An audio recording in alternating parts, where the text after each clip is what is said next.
anak Ibu, selamat pagi nakku. Apa kabarnya? Ibu berharap kabar kamu baik-baik saja.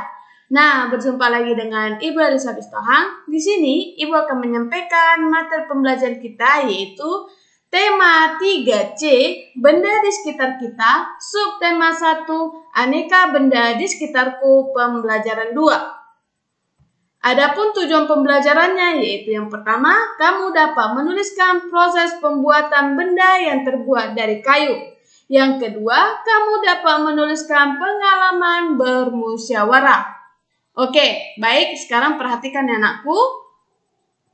Benda-benda di kelasku ada bermacam-macam. Meja dan kursi guru terletak di depan kelas.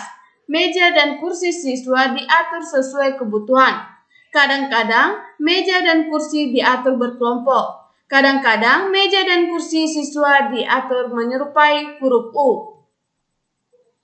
Meja dan kursi terbuat dari kayu.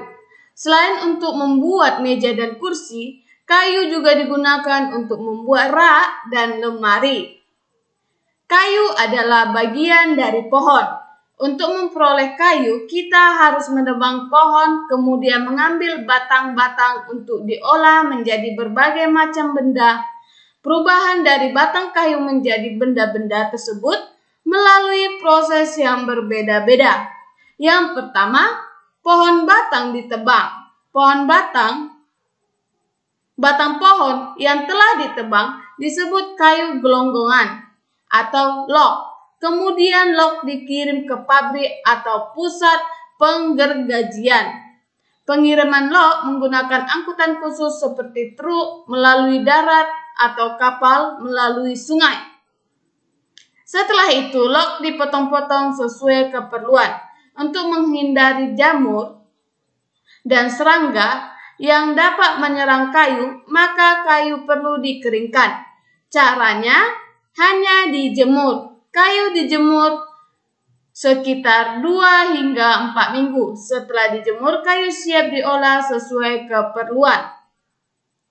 Kayu dapat dipilih menjadi bahan dasar benda. Mengapa? Karena kayu mempunyai banyak keunggulan.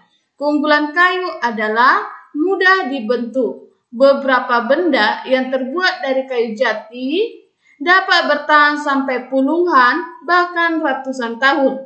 Kelemahan benda berbahan kayu adalah tidak tahan api sehingga mudah.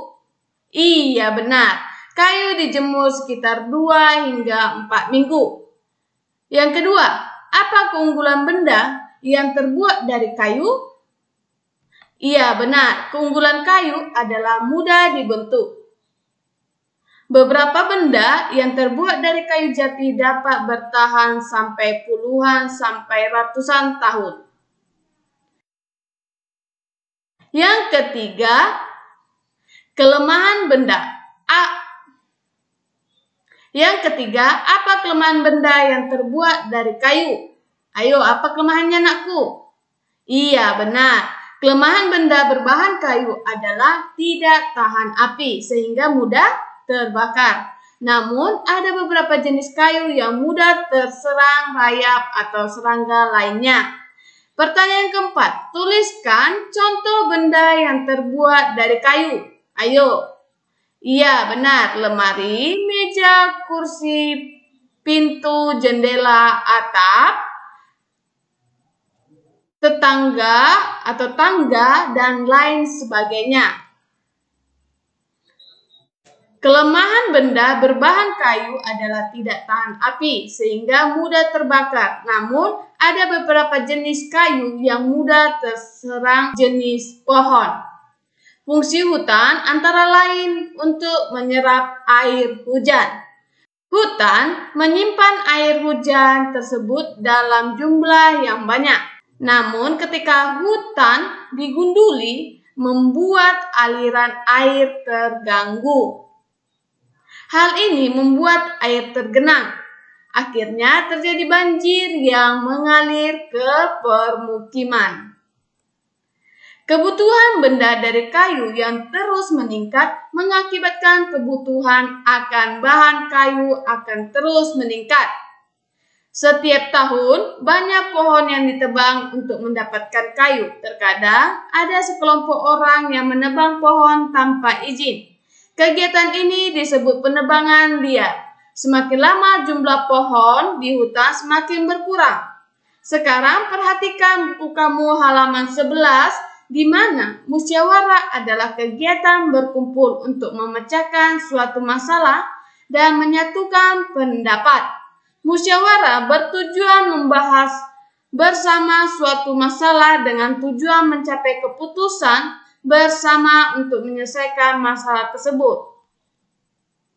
Nah, yang pertama, apa hukuman bagi orang yang menebang pohon secara liar? Ayo, apa hukumannya, nakku? Iya, benar. Hukumannya yaitu pemerintah harus memberikan sanksi yang tegas terhadap para penebang liar. Yang kedua, apa yang terjadi jika penebangan liar tidak dihentikan? Ayo. Iya, benar. Jika penebangan liar tidak dapat dihentikan, maka akan dapat mengakibatkan bencana banjir dan tanah longsor. Yang ketiga, bagaimana cara mengembalikan hutan seperti semula? Ayo, bagaimana? Iya, benar. Untuk mengembalikan hutan seperti semula, perlu dilakukan penghijauan pada hutannya gundul. Betul. Oke, nah itu adalah cara-cara kita untuk merawat benda di sekitar kita ya nakku. Oke, sampai sini pembelajaran Ibu. Semoga berguna untuk anak-anak Ibu seluruhnya. Sampai jumpa di pembelajaran selanjutnya. Selamat pagi dan salam sehat.